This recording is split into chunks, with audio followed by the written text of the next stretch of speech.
நம்ம பாத்ரூமில் குளிச்சோம்னா அது ஒரு கடமை, ஒரு கடன். பாத்ரூமில் குளிக்கிறது ஒரு கடன்பா, ஒரு கடமைப்பா. குளிக்கிறது ஒரு கடமையாக இருக்கும், கஷ்டமாக இருக்கும். அதுவே ஒரு ஆறு ஏரியில் குளிச்சோன்னு வச்சுக்க, அது பொழுதுபோக்காக மாறிடும். பிடிச்சி பண்ணும்போது அது உனக்கு விருப்பமான ஒரு பொழுதுபோக்காக மாறிவிடும். குளிக்கிறத ஒரு பொழுதுபோக்காக தான் நம்ம அதை கடைபிடிக்கணும். அப்போ அதற்கு நம்ம வந்து ஆறு ஏரிகளில் குளிக்க வேண்டும், கிணறுகளில் குளிக்க வேண்டும்.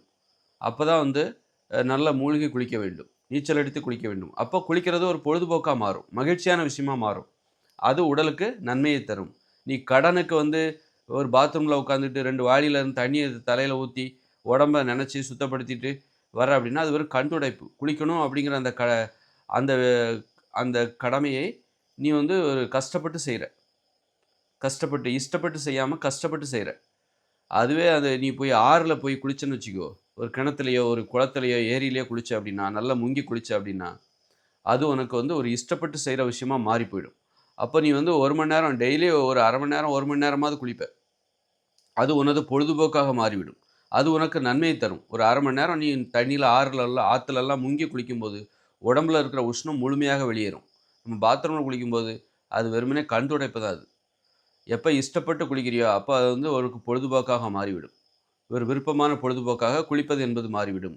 இன்னைக்கெல்லாம் பாத்ரூம்ல நம்ம 5 நிமிஷம் தான் குளிக்கிறோம். காரணம் என்னன்னா, அது நமக்கு பிடிக்கல. இஷ்டப்பட்டு செய்ற ஒரு விஷயமா இல்ல. அது ஒரு கடமையாக இருக்கிறது. ஆனா, அதற்குள் ஒரு பொழுதுபோக்கு இருக்கிறது. குளிப்பது என்பது ஒரு பொழுதுபோக்கு. அதற்குள் ஒரு பொழுதுபோக்கே இருக்கு. அதை பொழுதுபோக்காக மாற்ற வேண்டும். அதற்கு 6 ஏரிகளில் குளிக்க வேண்டும். அதற்கு நம்ம என்ன பண்ணணும், 6 ஏரிகள் நெறைய உருவாக்கணும். கிணறுகளை நெறைய உருவாக்கணும். நீச்சல் குளங்களை உருவாக்க வேண்டும்.